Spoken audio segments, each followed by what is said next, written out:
السلام علیکم friends and viewers, welcome to my channel Urdu and Islamic quotations.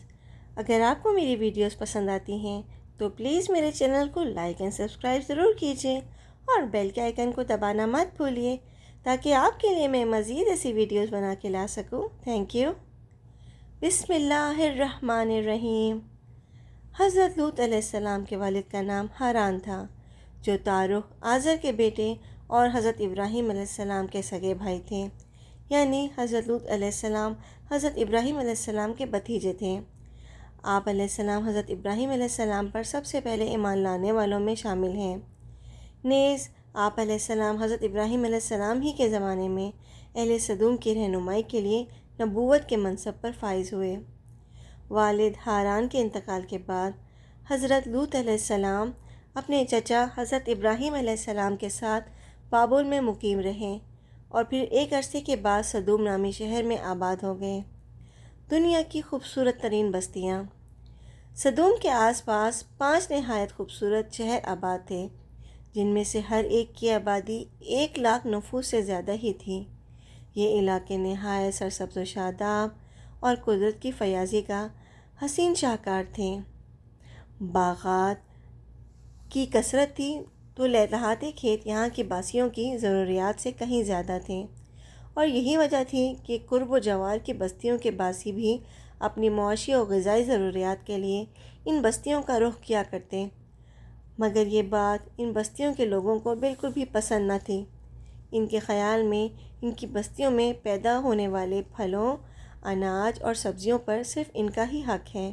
ان کی شدید خواہش تھی کہ دوسری بستیوں کے لوگ ان کے علاقوں میں نہ آئیں، لیکن یہ انہیں منع کرنے سے بھی ڈرتے تھے۔ فعل بد کی ابتدا۔ جب کوئی قوم اللہ کی دی ہوئی نعمتوں کا شکر ادا کرنے کی بجائے غرور و تکبر اور عادات بد میں مبتلا ہو جائے تو ایسے لوگوں کے دل و دماغ پر شیطان قابض ہو جاتا ہے اور پھر یہ ابلیس کے نقش قدم پر چلنے لگتے ہیں۔ ایک دن بستی کے لوگ باہر سے آنے والوں کو روکنے کے طریقہ کار پر غور و خوض کر رہے تھے کہ ابلیس ایک بزرگ کی شکل میں ان کی محفل میں آیا اور کہا، اگر تم ان سے پیچھا چھڑانا چاہتے ہو تو میرے کہنے پر عمل کرو۔ اجنبی بزرگ کی یہ بات سب نے نہایت توجہ سے سنی اور طریقہ بتانے پر اصرار کیا۔ ابلیس نے کہا، کل بتاؤں گا۔ دوسرے دن وہ ایک خوبصورت نوعمر لڑکے کی بھیس میں آیا اور انہیں اپنی عورتوں کی بجائے مردوں کے ساتھ فعل بد کرنا سکھایا۔ اس طرح ابلیس کے کہنے پر اس بدکاری کے موجد یہی ملعون لوگ تھے۔ انہوں نے شیطان کی ایما پر ایک ایسا گناہ ایجاد کیا جس کا اولاد آدم میں اس سے پہلے کسی کو خیال تک نہیں آیا تھا۔ یہی وہ وقت تھا کہ جب اللہ تعالیٰ نے حضرت لوط علیہ السلام کو نبی بنا کر اس قوم کی اصلاح کے لیے بھیجا۔ حضرت لوط علیہ السلام نے ان کو توحید کی دعوت دی اور بیہودہ حرکات سے منع فرمایا۔ قرآن پاک میں اللہ تعالیٰ فرماتا ہے، اور لوط علیہ السلام کو یاد کرو جب انہوں نے اپنی قوم سے کہا کہ تم بے حیائی کے کام کیوں کرتے ہو؟ کیا تم عورتوں کو چھوڑ کر لذت حاصل کرنے کے لیے مردوں کی طرف مائل ہوتے ہو؟ حقیقت یہ ہے کہ تم احمق لوگ ہو۔ سورہ النمل 54-55۔ حضرت لوط علیہ السلام اپنے قوم کی عادت بد کی وجہ سے بڑے فکر مند رہتے اور دن رات انہیں نصیحت و تبلیغ کرتے رہتے، لیکن قوم پر اس کا کوئی اثر نہ ہوا، بلکہ وہ مزید ٹھٹائی اور ہٹ دھرمی کے ساتھ فخریہ انداز میں یہ کام کرنے لگے۔ اس کے ساتھ ہی وہ حضرت لوط علیہ السلام کے ساتھ بھی سخت رویہ رکھتے اور ان کی باتوں کا مذاق اڑاتے۔ ارشاد باری تعالیٰ ہے، اور قوم لوط نے بھی پیغمبروں کو جھٹلایا جب ان سے ان کے بھائی لوط علیہ السلام نے کہا کہ تم کیوں نہیں ڈرتے؟ میں تو تمہارا امانت دار پیغمبر ہوں، تو اللہ سے ڈرو اور میرا کہنا مانو، اور میں تم سے اس کام کا بدلہ نہیں مانگتا، میرا بدلہ اللہ رب العالمین کے ذمے ہے۔ کیا تم اہل عالم میں سے لڑکوں پر مائل ہوتے ہو اور تمہارے پروردگار نے جو تمہارے لیے تمہاری بیویاں پیدا کی ہیں ان کو چھوڑ دیتے ہو؟ حقیقت یہ ہے کہ تم حد سے نکل جانے والے ہو۔ سورہ الشعراء 160-166۔ انہیں حضرت لوط علیہ السلام کا سمجھانا برا لگتا تھا، چنانچہ انہوں نے صاف صاف کہہ دیا کہ اگر تم ہمیں اسی طرح برا کہتے رہے اور ہمارے کاموں میں مداخلت کرتے رہے تو ہم تم کو اپنے شہر سے نکال دیں گے۔ قرآن پاک میں ہے، وہ کہنے لگے، اے لوط، اگر تم باز نہ آؤ گے تو ہم تم کو شہر بدر کر دیں گے۔ سورہ الشعراء 167۔ عذاب الہی کا مطالبہ۔ حضرت لوط علیہ السلام مایوس ہونے کے بجائے قوم کو راہ راست پر لانے کی جد و جہد میں مصروف رہے، لیکن وہاں تو کیفیت یہ تھی کہ مرض بڑھتا گیا جو دوا کی، یعنی جتنا حضرت لوط علیہ السلام انہیں اللہ تعالیٰ کے عذاب سے ڈراتے، وہ اتنا ہی ان کا تمسخر اڑاتے، اور پھر ایک دن انہوں نے خود ہی عذاب الہی کا مطالبہ کر دیا۔ اللہ تعالیٰ نے انہیں اب تک دردناک عذاب سے محفوظ رکھا تھا، اور بدترین فحاشی اور بدکاری کے باوجود انہیں ڈھیل دی جا رہی تھی، لیکن اب انہوں نے خود ہی عذاب کو فرمائش کر دی اور بولے، اے لوط، اگر تم سچے ہو تو ہم پر عذاب لے آؤ۔ سورہ العنکبوت 29۔ قوم کے اس مطالبے کے بعد حضرت لوط علیہ السلام کو یقین ہو گیا کہ اللہ تعالیٰ نے ان کے دلوں پر مہر ثبت کر دی ہے اور یہ اب راہ راست پر آنے والے نہیں، لہٰذا انہوں نے نہایت بے بسی کے عالم میں اللہ عز و جل کے سامنے ہاتھ پھیلا دیے اور دعا کی، اے میرے پروردگار، ان مفسد لوگوں کے مقابلے میں میری نصرت فرما۔ سورہ العنکبوت 30۔ حضرت ابراہیم علیہ السلام کے گھر فرشتوں کی آمد۔ اللہ تعالیٰ نے اپنے نبی کی دعا قبول فرمائی اور اپنے خاص فرشتوں کو دنیا کی طرف روانہ کر دیا۔ یہ فرشتے پہلے حضرت ابراہیم علیہ السلام کے پاس اس انسانی شکل میں تشریف لائے۔ اللہ تعالیٰ نے سورہ الزاریات میں اس واقعے کو بیان فرمایا ہے۔ ان آیات کی تفسیر کچھ یوں ہے کہ جب وہ فرشتے ان کے پاس آئے تو سلام کیا، انہوں نے بھی جواب میں سلام کہا۔ حضرت ابراہیم علیہ السلام نے دیکھا کہ یہ تو انجان لوگ ہیں، تو انہوں نے مہمان نوازی کے تقاضوں کے پیش نظر انہیں عزت و احترام سے بٹھایا، پھر ان کے لیے گھر سے ایک بھنا ہوا موٹا بجھڑا لائے اور کھانے کے لیے ان کے آگے رکھ دیا، لیکن انہوں نے کھانے کو ہاتھ نہیں لگایا، جس پر حضرت ابراہیم علیہ السلام نے ان سے استفسار کیا کہ وہ کھانا کیوں نہیں کھاتے۔ اس موقع پر حضرت ابراہیم علیہ السلام کے دل میں کچھ خوف بھی پیدا ہوا۔ فرشتوں نے جب حضرت ابراہیم علیہ السلام کے چہرے پر خوف کے آثار دیکھے تو کہا، آپ علیہ السلام ہم سے خوف نہ کھائیں، ہم آپ علیہ السلام کو ایک دانشمند بیٹے کی بشارت دینے آئے ہیں۔ حضرت ابراہیم علیہ السلام نے ان سے کہا، اے اللہ کے بھیجے ہوئے فرشتوں، اس کے علاوہ تمہارا اور کیا مقصد ہے؟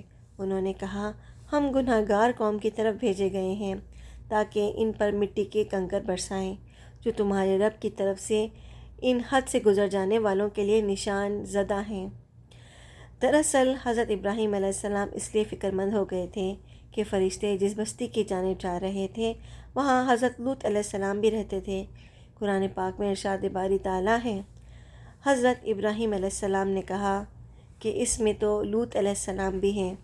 وہ کہنے لگے کہ جو لوگ یہاں رہتے ہیں ہمیں سب معلوم ہیں، ہم ان کو اور ان کے گھر والوں کو بچا لیں گے، بجز ان کی بیوی کے کہ وہ پیچھے رہنے والوں میں ہوگی۔ سورہ عنکبوت 31-32۔ حضرت ابراہیم علیہ السلام کا ڈر اور خوف ختم ہو چکا تھا، لیکن انہیں علم تھا کہ اللہ کا عذاب قوموں کو نیست و نابود کر دیتا ہے، اور حضرت ابراہیم علیہ السلام نہایت رحم دل اور رقیق القلب تھے۔ چنانچہ انہوں نے فرشتوں سے قوم لوط کے بارے میں پھر استفسار کیا، جسے اللہ تعالیٰ نے یوں بیان فرمایا، جب ابراہیم علیہ السلام کا ڈر اور خوف جاتا رہا اور انہیں خوشخبری بھی مل گئی تو وہ قوم لوط کے بارے میں بحث کرنے لگے۔ بے شک ابراہیم علیہ السلام بردبار، نرم دل اور اللہ کی طرف رجوع کرنے والے تھے۔ اس پر فرشتوں نے فرمایا، اے ابراہیم علیہ السلام، اس خیال کو چھوڑ دیجئے، آپ علیہ السلام کے رب کا حکم ان تک پہنچا ہے اور ان لوگوں پر کبھی نہ ٹلنے والا عذاب آنے والا ہے۔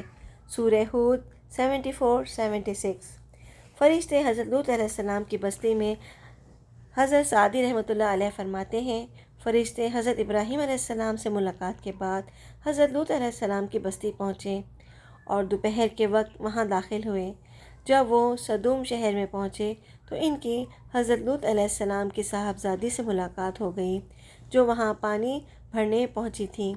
فرشتوں نے لڑکی سے پوچھا، ہم یہاں کہیں ٹھہر سکتے ہیں؟ لڑکی نے جواب دیا، آپ یہیں رکے رہیں، میں واپس آ کر بتاتی ہوں۔ در حقیقت لڑکی کو ڈر ہوا کہ اگر یہ قوم کے ہاتھ لگ گئے تو ان سے بدسلوکی ہو سکتی ہے۔ وہ اپنے والد حضرت لوط علیہ السلام کے پاس تشریف لائیں اور صورتحال سے آگاہ کیا کہ اے ابا جان، شہر کے باہر چند اجنبی نوعمر لڑکے ہیں، کہیں ایسا نہ ہو کہ قوم ان کو پکڑ لے۔ قوم نے حضرت لوط علیہ السلام کو مہمانوں کو اپنے ہاں ٹھہرانے سے منع کیا، لیکن اس کے باوجود وہ چھپ چھپا کر انہیں اپنے گھر لے آئے۔ قصص الانبیاء ابن کثیر۔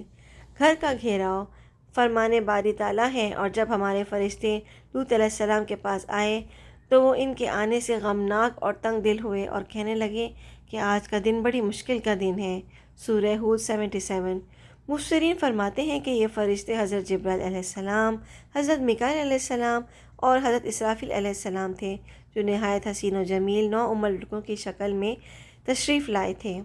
حضرت لوط علیہ السلام نے جب ان کو خوبصورت نوعمر لڑکوں کو دیکھا تو سخت گھبراہٹ اور پریشانی میں مبتلا ہو گئے۔ انہیں اپنی قوم کی عادت قبیحہ کے پیش نظر خطرہ تھا کہ نہ جانے قوم ان کے ساتھ کیا سلوک کرے۔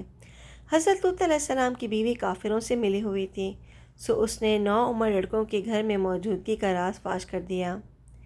یہ سن کر بستی والے دوڑتے ہوئے حضرت لوط علیہ السلام کے گھر پہنچے۔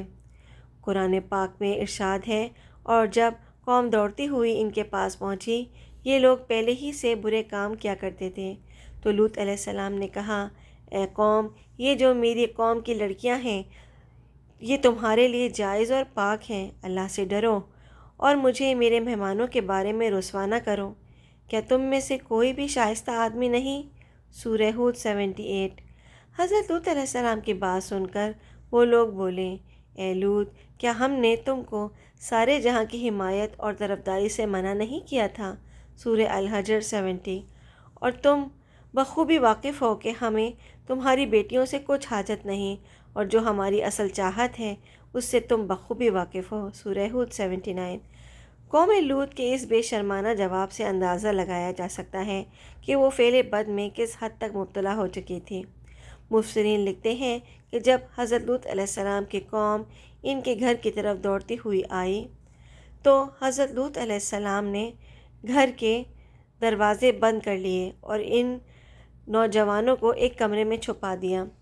بدکار مسلح لوگوں نے آپ علیہ السلام کے گھر کا گھیراؤ کیا ہوا تھا، اور ان میں سے کچھ گھر کی دیوار پر بھی چڑھنے کی کوشش کر رہے تھے۔ حضرت لوط علیہ السلام اپنے مہمانوں کی عزت کے خیال سے بہت زیادہ گھبرائے ہوئے تھے، چنانچہ اس بے بسی کے عالم میں ان کے منہ سے نکلا، اے کاش مجھ میں تمہارے مقابلے کی طاقت ہوتی یا کسی مضبوط قلعے میں پناہ پکڑ سکتا۔ سورہ ہود 80۔ عذاب کی ابتدا۔ فرشتے یہ سب منظر دیکھ رہے تھے۔ جب انہوں نے حضرت لوط علیہ السلام کی بے بسی اور پریشانی کا یہ عالم دیکھا تو حقیقت سے پردہ اٹھاتے ہوئے یوں گویا ہوئے، اے لوط علیہ السلام، ہم تمہارے رب کے بھیجے ہوئے فرشتے ہیں، یہ لوگ ہرگز تم تک نہیں پہنچ سکیں گے۔ کچھ رات باقی رہے تو اپنے گھر والوں کو لے کر چل دو، اور تم میں سے کوئی شخص پیچھے مڑ کر نہ دیکھے مگر تمہاری بیوی کے جو آفت ان پر پڑنے والی ہے وہی اس پر پڑے گی۔ ان کے عذاب کے وعدے کا وقت صبح ہے، کیا صبح کچھ دور ہے؟ سورہ ہود 81۔ مفسرین لکھتے ہیں کہ حضرت لوط علیہ السلام حقیقت حال جان کر مطمئن ہو گئے اور اپنے اہل خانہ کے ساتھ رات ہی کو نکل کھڑے ہوئے۔ بیوی بھی ان کے ساتھ تھی، لیکن کچھ دور جا کر وہ واپس اپنی قوم کی طرف پلٹ گئیں اور قوم کے ساتھ جہنم رسید ہو گئی۔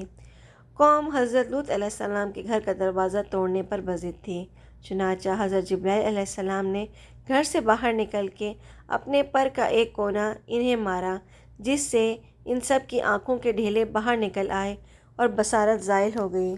یہ خاص عذاب ان لوگوں کو پہنچا جو حضرت لوط علیہ السلام کے پاس بدنیتی سے آئے تھے۔ صبح عذاب عام میں پوری قوم تباہ ہو گئی۔ ابن کثیر۔ قرآن کریم میں ارشاد ہے، اور انہوں نے لوط علیہ السلام سے ان کے مہمانوں کو لینا چاہا تو ہم نے ان کی آنکھیں اندھی کر دیں۔ سورہ القمر 37۔ قوم لوط نیست نابود کر دی گئی۔ ابھی صبح کا آغاز ہی ہوا تھا کہ اللہ تعالیٰ کے حکم سے حضرت جبرائیل علیہ السلام نے بستی کو اپنے پر سے اکھیڑا اور پھر اپنے بازوؤں پر رکھ کر آسمان پر چڑھ گئے، حتیٰ کہ آسمان والوں نے بستی کے کتوں کے بھونکنے اور مرغوں کے بولنے کی آوازیں سنیں۔ پھر اس بستی کو زمین پر دے مارا، جس کے بعد ان پر پتھروں کی بارش ہوئی۔ ہر پتھر پر مرنے والے کا نام لکھا ہوا تھا۔ جب یہ پتھر ان کو لگتے تو سر پاش پاش ہو جاتے۔ صبح سویرے شروع ہونے والا یہ عذاب اشراق تک پوری بستی کو نیست و نابود کر چکا تھا۔ اگر کوئی شخص بستی سے باہر تھا تو اسے وہ پتھر اسی جگہ جا لگا جہاں وہ تھا۔ اللہ تعالیٰ نے قرآن پاک میں فرمایا، پھر جب ہمارا حکم پہنچا تو ہم نے وہ بستیاں الٹ دیں اور اس زمین پر کنگر کے پتھر برسانا شروع کیے جو لگاتار گر رہے تھے، جن پر تمہارے رب کی طرف سے خاص نشان بھی تھے، اور وہ ظالموں سے کچھ دور نہیں۔ سورہ ہود 81-82۔ عقل و شعور والوں کے لیے عبرت کا مقام۔ قوم لوط کی ان خوبصورت بستیوں کو اللہ تعالیٰ نے ایک انتہائی بدبودار اور سیاہ جھیل میں تبدیل کر دیا، جس کے پانی سے رہتی دنیا تک کوئی فائدہ نہیں اٹھا سکتا۔ سمندر کے اس خاص حصے میں کوئی جاندار، مچھلی، مینڈک وغیرہ زندہ نہیں رہ سکتا، اسی لیے اسے بحر مردار کہا جاتا ہے۔ اس کے مغرب میں اسرائیل اور مشرق میں اردن واقع ہے۔ بحر میت یا بحر مردار کا یہ علاقہ سطح سمندر سے 420 میٹر یعنی 1378 فٹ نیچے ہے۔ اس جھیل کی لمبائی 67 کلومیٹر یعنی 42 میل اور چوڑائی 18 کلومیٹر یعنی 11 میل ہے۔ اس کا پانی حد سے زیادہ نمکین ہے۔ اس کے ارد گرد کی زمین، جو کبھی دنیا کی سب سے زیادہ سرسبز و شاداب زمین تھی، بنجر اور صحرائی زمین میں تبدیل ہو چکی ہے، اور اب یہ دنیا کا ایک ایسا مقام ہے جہاں زندگی پنپ نہیں سکتی۔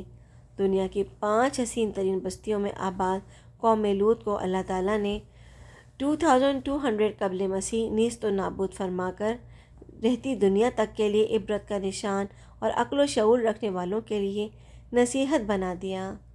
کچھ سال پہلے بحر مردار کے ساحل پر قوم لوط کی بستیوں کے بعض تباہ شدہ آثار ظاہر ہوئے، جبکہ اللہ تعالیٰ نے 1400 برس پہلے قرآن کریم میں فرما دیا تھا کہ ہم نے اس بستی کو سری عبرت کی نشانی بنا دیا ان لوگوں کے لیے جو عقل رکھتے ہیں۔ سورہ العنکبوت 35۔ قرآن پاک میں 40 مقام پر حضرت لوط علیہ السلام کا ذکر آیا ہے۔ Thanks for watching.